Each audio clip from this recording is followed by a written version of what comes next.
사람은요 서서 죽을 수가 없습니다. 화살 맞고 순간 서 있어도 다 쓰러져 죽습니다. 서서 죽는 경우는 없거든요. 거기 때문에 언어의 미술사를 봤을 때 그걸 보고 정치적 보색 효과라고 합니다. 언어의 미술사는 뭡니까? 언어의 맙소사. 언어의 맙소사. 저는 한동훈 비대위원장 사퇴를 반대합니다. 이미 사퇴했어요. 네? 아 사퇴했습니까? 반대하시든 말든 사퇴를 그러면, 했고요. 예. 조속히 복귀하시기 바랍니다. 이제 공장장이 뽑지 않은 제가 뽑지 않은 중요한 장면. 예. 그게 이제 작년 12월 21일 12월 20일 이날이 예. 한동훈 비대위원장이 공식 출범한 날. 108일 전입니다. 네. 그러니까 오전에 예. 발표가 나고 오후에 법무장관 퇴임식을 갑자기 하죠. 그렇죠. 그 순간 속으로 아싸. 저도 잘 됐다 이거. 네. 그래서 결과적으로 따져보면 제가 그때 뉴스공장이나 다스베이에서 얘기 많이 했을 겁니다. 관역이 많아져서 좋다. 이번 이제 정권 심판 선거가 되는데 예. 윤석열 정권 심판하자. 윤석열 대통령. 그다음에 김건희 여사 미워서 한동훈 위원장 깐족깐족 이거 심판하러 갈 거다. 한동훈 비대위원장은 저희가 여론조사 끝에서 호감도 조사를 여러 차례 했거든요. 네. 이 호감도가 엄청나게 높았어요. 네. 70% 육박했거든요. 근데 이제 이쪽에서 착각한 것이 뭐냐면 저희가 이번 구호가 뭐 제가 잘했다고 굳이 말하지는 않겠지만 경제 폭망 민생 파탄 못 살겠다 심판하자잖아요. 근데 경제 폭망이 돼 있어요. 민심은 들끓고 있어요. 제가 지역을 계속 다녀도 이 구호가 어떻게 나온 거냐면 실제로 사람들이 그래요. 못 살겠다는 거예요. 그리고 이 정권 빨리 심판하자는 거예요. 그런 거고 또 하나는 뭐냐면 우리가 그 구호를 못 정했는데 열받아서 빨리 끝내야 되겠다. 열받아서 빨리 끝내야 되겠다. 네, 이런 거였거든요. 예. 근데 그걸 조국 대표는 세련되게 했죠. 3년 넘으니까. 근데 그거를 인정하고 거기에 대비를 해야 되는데 한동훈 비대위원장은 셀카 찍는 데 바빴어요. 셀카 찍는 거 하고 이재명 때리기. 그리고 자기 자의식 과잉에 그렇죠. 내가 어떻게 하면 멋지게 보이냐. 서서 죽겠다 이런 말들. 그러니까요. 정말 가스로운 얘기죠. 근데 사람은요 서서 죽을 수가 없습니다.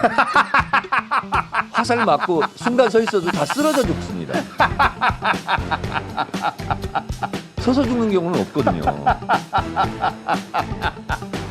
그런데 이거를 대치를 해보면 경제 폭망을 어떻게 했냐면 그러면 이걸 추스려야 되지 않습니까? 여당 비대위원장으로서. 근데 민주당이 폭망했다 이렇게 간 거예요. 그렇죠. 네? 그다음에 이재명하고 조국을 심판해야 한다고. 그렇죠. 정권 심판을 이재명 조국 심판으로 대체하면 되는 줄 알았던 거예요. 그러니까 그리고 민생은 파탄됐는데 네. 민주당이 파탄났다. 저 공천 갈등으로 끝났다. 아니 구호 하나하나가 너무 바보 같았고요. 그러면 마지막에 삼겹살 가지고 3일 동안 떠들었잖아요. 네.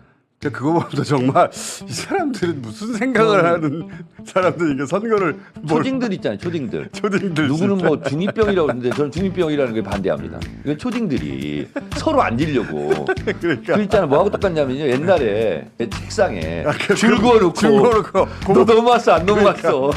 지우개 너무 뭐 칼로 자르고 그렇지. 그거거든요. 맞아요. 그래서 옛날에 우리 학교 다닐 때 저희 때는 이제 국민학교라고 했지 않습니까? 가보면 책상마다 다 줄 그어 있어. 그렇죠. 너 여기 넘어오지 너무 마. 많다.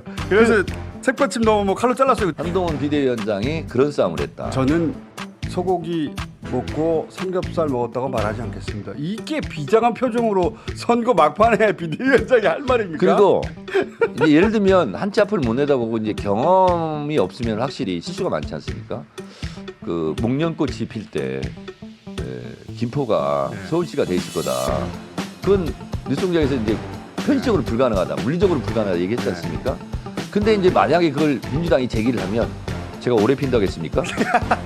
그런 식으로. 그런 식으로 하는 거예요. 온갖 비호감을 양성하면서 나를 때리시오, 나를 때리시오, 정권 심판에 투표하시오 하고 마치 민주당 선대위원장인 것처럼 그렇게 했던 것이 그런 거예요. 사실 막판에 한 4, 5일 동안 한동훈 비대위원장 같은 캐릭터가 제대로 혼자 절하면서 엄청나게 이 애절한 표정으로 한 번만 도와달라고 했으면 그때 먹혔어요. 왜냐하면 국민들은 저 사람은 절대 흡수하지 않을 거야. 그러니까요. 이렇게 했기 때문에 반전의 효과가 더 있는 거거든요. 거기 때문에 언어의 미술사를 봤을 때 그걸 보고 정치적 보색 효과라고 합니다. 언어의 미술사는 뭡니까? 언어의 맙소사. 언어의 맙소사. 그래서 저는 만약에 그 당 지도부에 머리 네. 좋은 사람이 진짜로 선거 전문가가 있다면 한동훈 비대위원장한테 절을 시켜야 된다. 네. 그러면 효과 있다 그거는. 저는 마지막 판에 서서 죽겠다고 하니까. 한동훈 비대위원장이 뭐 안 나오지 않았습니까? 네. 마지막 날 이거 가지고 혹시 내부 싸움을 하지 않았을까? 이런 추측을 한번 해봤어요 그날.